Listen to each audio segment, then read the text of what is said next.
Hi students, welcome to online classes of current component children's academy. अपनी बात चल रही थी कंपोनेंट ऑफ फूड की, जिसमें अपना लास्ट कंपोनेंट रह गया था, जिसका नाम है मिनरल्स। वहाँ हम बात करेंगे मिनरल्स की। तो नंबर 4 पे आएगा अपना, नंबर 5 पे आएगा अपना मिनरल।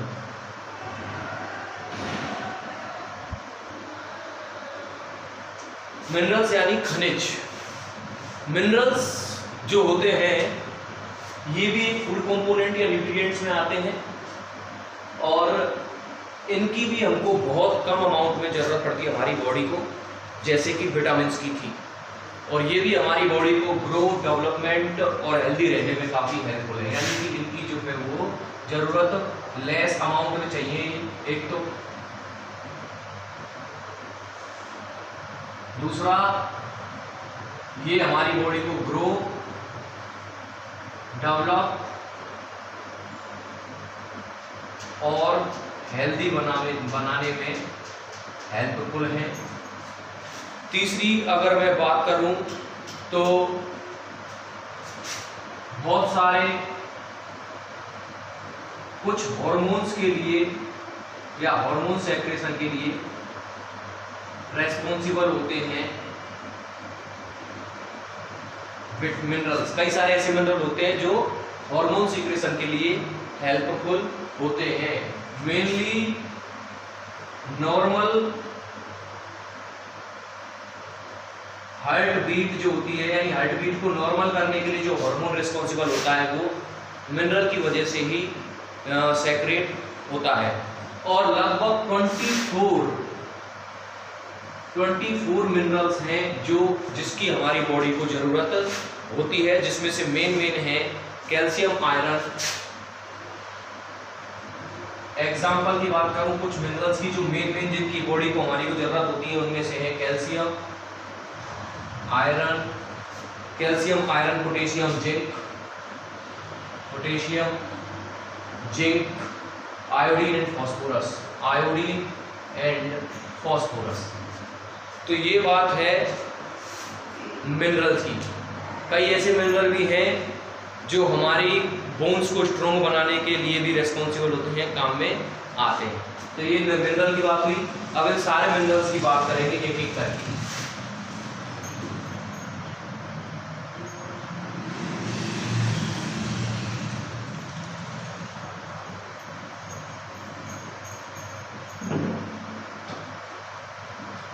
तो पहले बात करेंगे हम कैल्शियम की। फर्स्ट जो है मिनरल, उसमें आता है अपना कैल्शियम।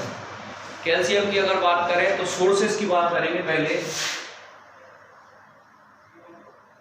कि कहां से हमको ये कैल्शियम मिल सकता है। तो आप डेयरी प्रोडक्ट्स, जितने भी डेयरी प्रोडक्ट्स हैं जैसे कि दूध, दही, चीज etcetera, green vegetables, green veggie जितनी भी हैं उनसे आपको कैल्शियम मिल जाएगा, जैसे कि ब्रोकोली। और साथ ही साथ जो ऑरेंजेस होते हैं उनमें भी कैल्शियम थोड़ा बहुत पाया जाता है। और अगर मैं बात करूं कैल्शियम के फंक्शन की, कि हमारी बॉडी में क्या फंक्शन करते हैं,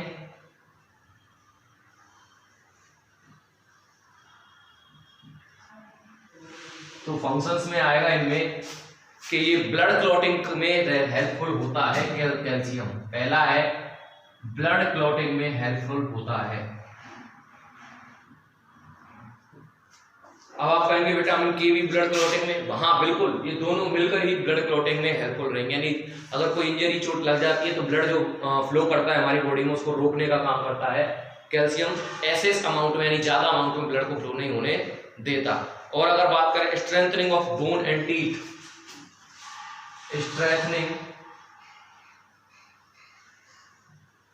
ऑफ बोन्स एंड टीथ, यानी दांत और जो बोन्स होती हैं, हड्डियां, उनको मजबूत बनाने का काम भी कैल्शियम ही करता है। दूसरा मसल कॉन्ट्रैक्शन, हमारी जो मसल्स होती हैं वो कॉन्ट्रैक्ट और रिलैक्स होती हैं, और इनके मसल के कॉन्ट्रैक्शन और रिलैक्शन की वजह से सारे काम हम कर पाते हैं।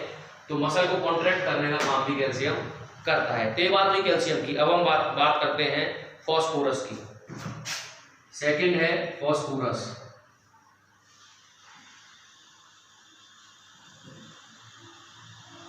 फॉस्फोरस के सोर्सेस की अगर मैं बात करूं तो milk, meat, egg, fish, pulses और vegetable. Milk, meat, egg, pulses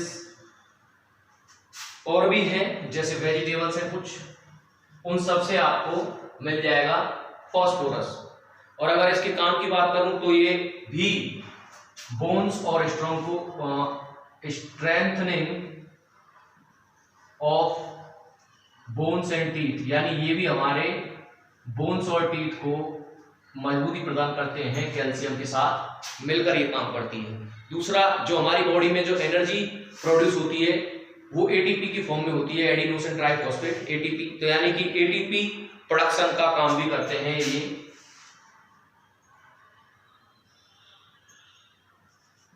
ATP production में भी हेल्पफुल होता है कौन? फॉस्फोरस। अब बात करते हैं आयरन की।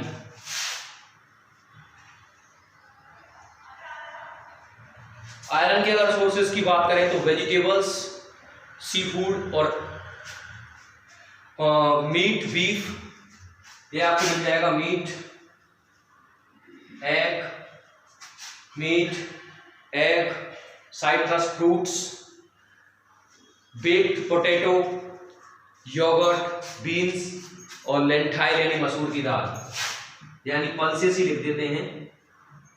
मीट में, एग में, पल्सेस में कुछ वेजिटेबल्स भी हैं जिनमें ये आयरन आपको मिल जाएगा। स्पेशली स्पाइनच, पालक जो होता है, हरी पत्तेदार सब्जियां, उनमें आपको आयरन आसानी से मिल जाएगा। गेहूं में मिल जाएगा, और साथ ही साथ ओट्स जो होते हैं, दलिया जो होता है, उसमें भी आपको आयरन आसानी से मिल सकता है। और अगर इसके हम फंक्शन की बात करें आयरन की, तो ये हमारी बॉडी में हीमोग्लोबिन बनाने का काम करता है, यानी कि हम कह सकते हैं प्रोडक्शन ऑफ हीमोग्लोबिन। हीमोग्लोबिन एक पिगमेंट है जो रेड कलर का होता है, और इसी की वजह से हमारा जो ब्लड है वो रेड कलर का दिखाई देता है। ये हमारी ऑक्सीजन को बाइंड करके हमारी सेल्स तक पहुंचाने का काम भी हीमोग्लोबिन ही करता है। और ये आरबीसी की सरफेस पे पाया जाता है हीमोग्लोबिन। हमारी बॉडी में जो ब्लड में आरबीसी पाई जाती है, रेड ब्लड कार्पल, उसके अंदर पाया जाता है हीमोग्लोबिन। तो ये बात हुई आयरन की। अब हम बात करते हैं आयोडीन की। तो ये मैं इरेज कर देता हूं।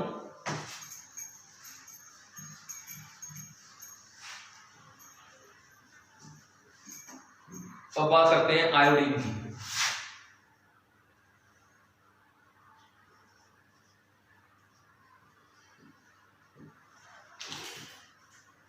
आयोडीन के अगर सोर्सेस की बात करें तो वेजिटेबल्स, सी फूड और आयोडाइज सॉल्ट। वेजिटेबल्स हैं कई सारी,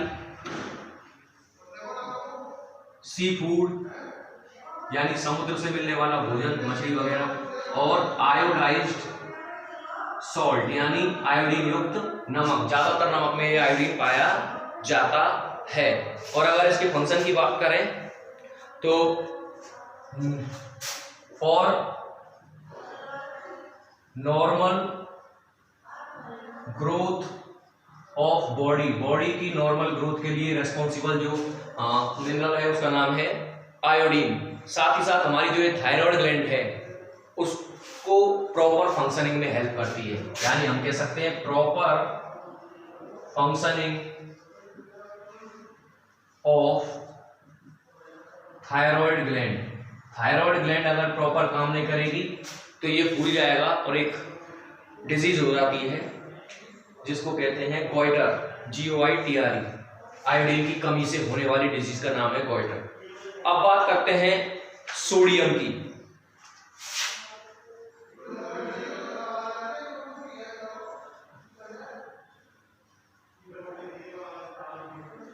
सोडियम के अगर मैं सोर्सेस की बात करूं तो सोडियम भी वही मिल्क, मीट, एग वगैरह में आपको मिल्क, मीट, पल्सेस, एग और फिश में मिल जाएगा। और इसकी बात करें तो इसके फंक्शन की तो नर्वस सिस्टम को मेंटेन करने का काम करते हैं। जो हमारे नर्वस सिस्टम के जो हमको एहसास करते हैं, फील कराते हैं, टच का, बाकी सुनना, बोलना, ये सारा हमारा जितने भी ये सेंस हैं उन सब के लिए रिस्पॉन्सिबल होता है सोडियम। और हमारी बॉडी में जितने भी ब्लड हैं उनके वॉल्यूम को कंट्रोल करने का काम भी करता है सोडियम। तो इस तरीके से हो जाते हैं मिनरल्स कंप्लीट। आई होप मैं इसको एक बार इसका स्क्रीनशॉट आपके लिए डाल दूंगा पीडीएफ बना के, तो आप इसको एक बार पढ़ लेना, तो आपको ये आसानी से समझ में आ जाएगा। बात करते हैं नेक्स्ट वाटर की। वैसे तो ये मिनरल नहीं होता पर ये भी बहुत जरूरी है बॉडी के लिए। तो नेक्स्ट जो न्यूट्रिएंट या फिर कंपोनेंट है फूड का वो है वाटर। तो हमको सरवाइव करने के लिए, किसी भी लिविंग थिंग को सरवाइव करने के लिए 3 चीजें चाहिए। फूड चाहिए, without food we can not survive. Air चाहिए, विदाउट एयर यानी oxygen we can not survive. और एक और है जिसका नाम है वाटर। ये भी मेन कंपोनेंट है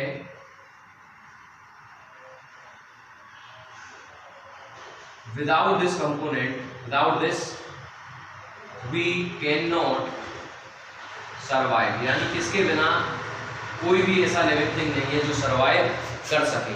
कई ऐसे लिविंग थिंग होते हैं जिनकी जो बॉडी है या बॉडी वेट है उसका 90% वाटर होता है।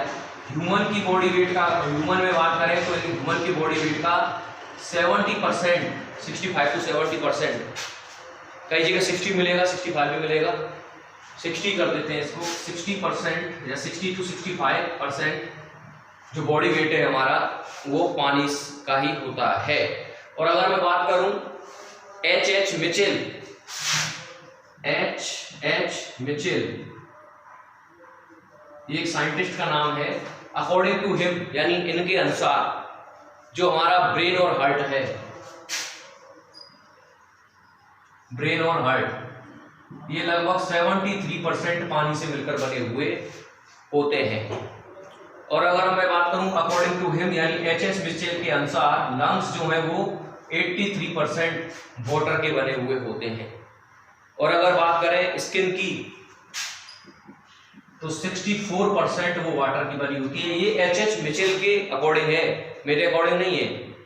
और अगर वाटर की बात करें तो ये 2 कंपोनेंट से मिलकर बना होता है, हाइड्रोजन और ऑक्सीजन, और इसका फॉर्मूला होता है H2O। और वाटर की जरूरत जो है वो अलग अलग एज और अलग अलग जेंडर के हिसाब से अलग अलग जरूरत होती है। अगर एक हिसाब की बात करें कि लगभग 3 लीटर वाटर चाहिए एक अडल्ट मैन को, 2.2 लीटर चाहिए वाटर एक अडल्ट वुमेन को। तो इस तरीके से पर्सन टू पर्सन वाटर की जो नीड है वो अलग अलग होती है। और आपने कई बार सुना होगा, पढ़ा भी होगा कि वाटर की पानी लगातार पीते रहें। लगभग 3 से 4 लीटर आपको 3 से 3.5 लीटर जो 3 to 3.5 litre water per day consume करना चाहिए अच्छी हेल्थ के लिए। ये हमारे डाइजेशन को अच्छा बनाए रखता है। और वैज्ञानिक क्या हम बात करेंगे इसके फंक्शन की। अगर हम वाटर्स के फंक्शंस की बात करें